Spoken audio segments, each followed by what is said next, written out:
বাংলাদেশে অদ্ভুত কয়েকটা সংস্থা আছে যেগুলো আসলে কোনো কামের না, সম্পূর্ণ আকাম্যে। যেমন ধরেন বাংলাদেশ ক্রিকেট টিম এখন পর্যন্ত আমাদের খুশি করতে পারে নাই। তারপর ধরেন ফুটবলটা এখন ভালো করতেছে হামজা আসার পরে। হকি, ব্যাডমিন্টন, সাঁতার আহামরি খুশি করতে পারে নাই। আরো আকাম্যা টিম হইল বাংলাদেশ মহিলা ক্রিকেট টিম। আমার মনে হয় এইগুলোর পিছনে ফাও টাকা খরচ করো, আর কিছু না। এছাড়াও যেমন আরো কিছু সংস্থা আছে, পরমাণু গবেষণা ইনস্টিটিউট, বুয়েট, চুয়েট, কুয়েট। আসলে অন্যান্য দেশের বিশ্ববিদ্যালয়গুলো যেরকম গবেষণা করে নতুন নতুন জিনিস বের করে আবিষ্কার করে, বাংলাদেশে তা ব্যতিক্রম। তারা আবিষ্কার করে অটো রিক্সা, ভ্যান।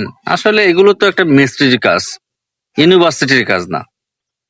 তাই বাংলাদেশের উচিত কিছু আকাম্য সংস্থা যেগুলো আছে, যেগুলো প্রতিষ্ঠান আছে, ওইগুলো বন্ধ করে দেওয়া।